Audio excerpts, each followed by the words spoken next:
El Papa Francisco celebró hoy su primera misa en calidad de pontífice ante el Colegio Cardenalicio en la Capilla Sixtina. El Papa hizo un fuerte llamado a los religiosos para que se acerquen más a la palabra de Dios. Advirtió que la Iglesia no se puede convertir en una ONG piadosa. Vamos con nuestra enviada especial al Vaticano, Margarita Rojas, quien nos tiene más detalles. Buenas noches. El Papa Francisco ha iniciado su pontificado con señales inequívocas de que habrá cambio, no solo en la forma por la evidente informalidad de su estilo, sino también en el fondo. Hoy en su primera misa daba mensajes tan contundentes como aquel que, si la Iglesia no proclama el mensaje de Jesús con fuerza, podrá convertirse tan solo en una ONG piadosa. Chiedo che voi, chiedendo la benedizione per il suo vescovo.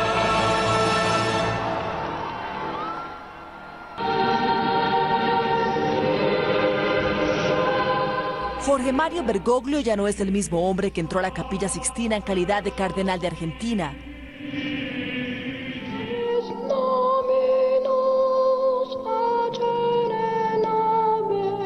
De allí salió convertido en papa. El pontífice número 266 hoy tiene sobre sus hombros la responsabilidad de la Iglesia. Por eso su primera homilía durante una misa en la Capilla Sixtina, junto con todo el colegio cardenalicio, dejó claros sus principios cristianos.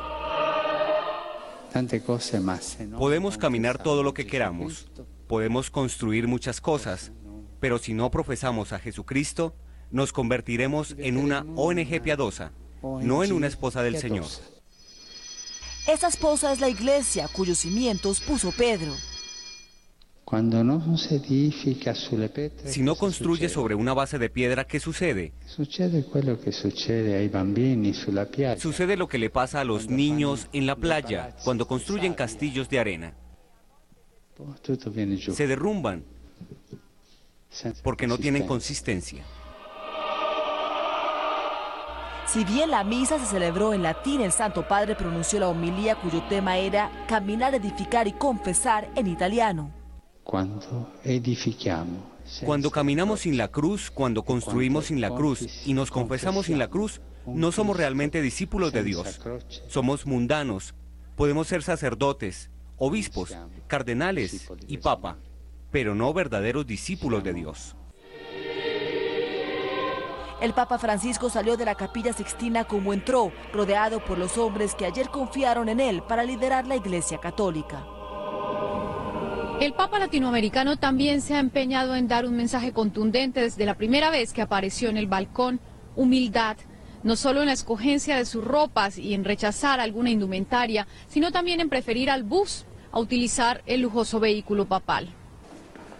Rezando y colocándole esta ofrenda floral a la Virgen para que ilumine su camino, inició el primer día de pontificado del Papa Francisco.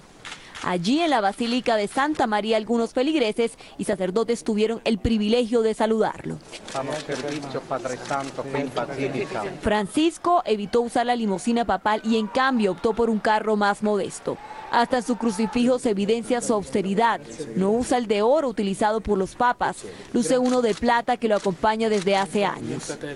Otra señal de la humildad de Bergoglio la dio el arzobispo de Nueva York, Timothy Dolan.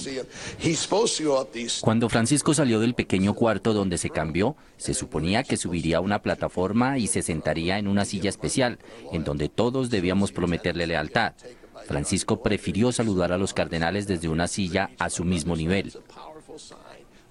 Dolan agregó que luego de la ceremonia del cónclave y de la presentación ante el mundo, el Papa no quiso ser trasladado en la limusina. Y cuando el bus se detiene, adivinen quién se baja.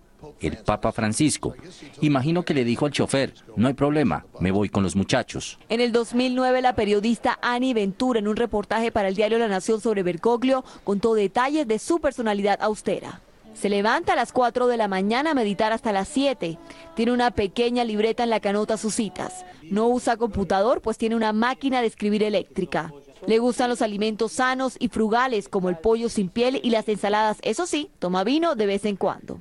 Almorzaba y cenaba solo, no le gustaba comer fuera de la curia y rara vez aceptaba invitaciones. Lo han visto confesarse con frecuencia ante un anciano jesuita en la iglesia del Salvador de Buenos Aires.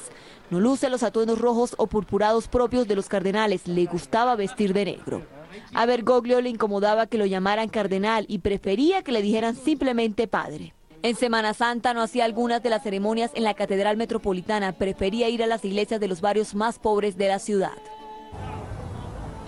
Y a través de nuestra cadena aliada Telefe hemos encontrado en Argentina 2 testimonios curiosos y reveladores sobre la personalidad del nuevo pontífice, el de su hermana y el de una novia de los años mozos.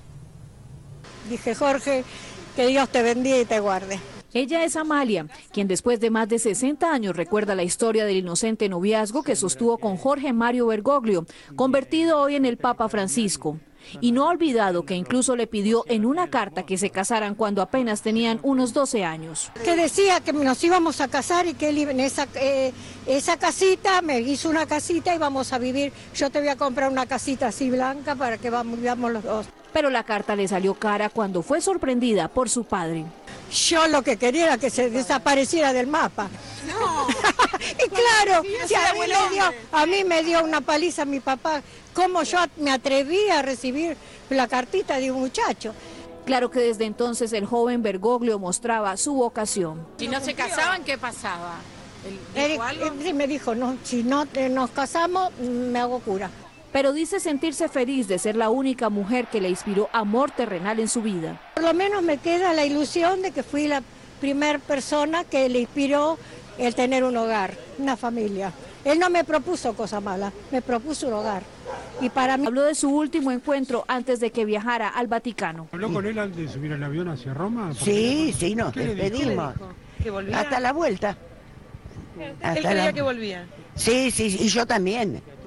Además manifiesta que no pudo escuchar sus primeras palabras como papa porque la prensa y los teléfonos empezaron a sonar de inmediato. Lo poco que pude ver ayer de televisión, porque no pude, la expresión de su cara hablaba de plenitud. Ahora su hermana inició los trámites para renovar su pasaporte y desplazarse de Argentina a Roma. Y después de unas horas de silencio, el cardenal colombiano Rubén Salazar quiso compartir con la prensa y a través de nosotros con ustedes algunas de sus impresiones de esta experiencia tan íntima, el cónclave. En esta residencia de la Curia durmió hasta el lunes el cardenal Jorge Bergoglio. Aquí volvió como papa a pagar la cuenta de su estancia. Vino a buscar sus maletas, vino a pagar la cuenta de los días en que había estado aquí previos al conclave y saludó a todo el mundo, como que hizo llorar a mucha gente con su cercanía, con su sencillez. Él es un papa absolutamente sin ninguna pretensión de nada. En este mismo lugar, el cardenal Rubén Salazar, único elector colombiano, cuenta su vivencia en el cónclave que eligió al Papa Francisco. Una experiencia emocionante, la más fuerte que haya tenido en su vida como ministro de la Iglesia, asegura. Se guarda los detalles, pero dice que la decisión fue amplia. Se logró un consenso rapidísimamente.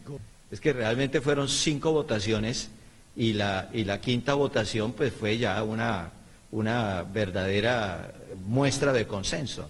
Y confirma con recato la frase que rompió la solemnidad del momento. Que Dios los perdone, les dijo el Papa a los cardenales. Y luego me dijo, mi problema es que soy muy informal, yo no sé cómo voy a hacer. Y yo, pues bendito sea Dios que es informal, ojalá siga siempre así. Desde el primer día del papado, Colombia abriga la esperanza de recibir la visita del pontífice latinoamericano. Un viaje del Papa Francisco a Colombia es fundamentalmente importante. Y yo creo que desde ahora empezamos a invitarlo. Pero mientras el Papa decide ir, cuenta con su compromiso de trabajar más de la mano con los obispos del mundo. El cardenal Salazar regresa a Colombia con la convicción de que vienen cambios favorables para la Iglesia.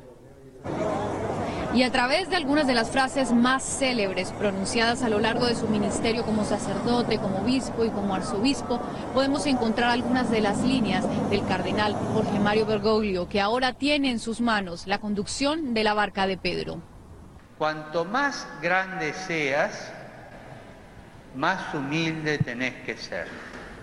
¿Por qué? Porque el poder, el dinero, las alturas son como la ginebra en ayunas. Somos campeones en mirar para otro lado y dar un rodeo cuando no nos conviene. No te metas. No solo la droga mata. No solo la droga es la que te da la cultura de muerte, también el egoísmo. En el mundo de hoy, en esta civilización del relativismo y del hedonismo, lamentablemente tenemos que hablar de los que caben y los que sobran, y los sobrantes. Y en nuestra patria y en el mundo hay muchos sobrantes. Hay chicos que no tienen qué comer. Hay chicos que están en la calle revolviendo la basura para comer.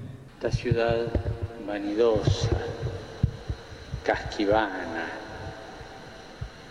orgullosa, coimera.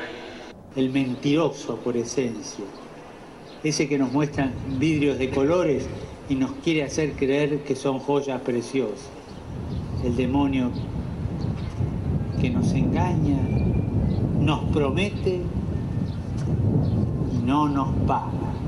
El que no vive para servir, no sirve para vivir. Después de haber compartido hoy con los cardenales su primera misa como pontífice, mañana el Papa Francisco se reunirá con ellos en audiencia en la Sala Clementina del Vaticano. Nosotros aquí les seguiremos informando. Desde Ciudad del Vaticano, Margarita Rojas, Noticias Caracol. Margarita Rojas, nuestra enviada especial al Vaticano.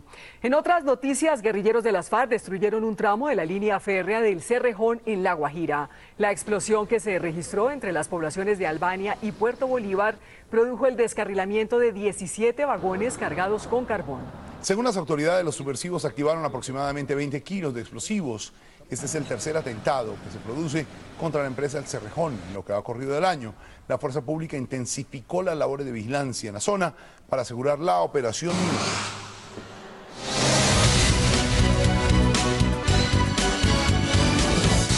El presidente encargado de Venezuela, Nicolás Maduro, dijo en las últimas horas que el cuerpo del presidente Hugo Chávez posiblemente no sea embalsamado como se había anunciado en un principio.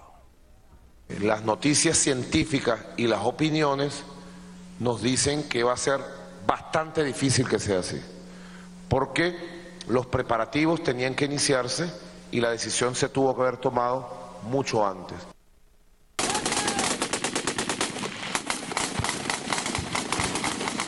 Cuatro guerrilleros muertos y una subversiva herida dejó un combate entre el ejército y las FARC en el Guaviare. Los enfrentamientos se registraron en un corregimiento de Calamar, en el que fue abatido alias Yesid, quien según el ejército manejaba los ingresos del narcotráfico en la zona. La misma fuente señaló que este frente de las FARC es el encargado de facilitar un corredor del narcotráfico hacia Venezuela y Perú. Un juez condenó hoy a 7 años de sanción pedagógica en un centro de reclusión de menores al joven de 16 años que participó en el atentado al exministro Fernando Londoño en mayo del año pasado en Bogotá. El menor de edad fue declarado responsable de los delitos de homicidio agravado, tentativa de homicidio, lesiones personales, terrorismo y concierto para delinquir. El joven aceptó cargo durante la audiencia preparatoria el pasado 31 de enero al admitir que fue el responsable de colocar la bomba Lapa en el vehículo del exministro. El hecho dejó 2 muertos, más de 50 heridos y cuantiosos daños materiales. En la capital colombiana hay una obra que llama la atención de los jóvenes. Váyase despidiendo de la familia. El tema central es el bullying, las drogas y sus consecuencias. Un grupo de actores llevó a las tablas testimonios de jóvenes que lo han vivido en carne propia. El matoneo puede llevar no solo al consumo, sino a prostitución, incluso hasta el suicidio. Ellos le ponen el alma a la campaña Consume Teatro y no drogas. Lo importante es que un muchacho que vea esto, que vea las escenas que son fuertes, diga, en la vida voy a consumir. Necesitamos que ellos vean la realidad de que el consumo de las drogas genera unos daños nefastos a su vida y acaba con sus proyectos de vida. El mensaje que me dejó fue denunciar si uno ve actos de matoneo. El bullying no es teatro, es una realidad que ha costado vidas. Por eso artistas, policía y colegios se unen para estar en alerta roja contra el matoneo.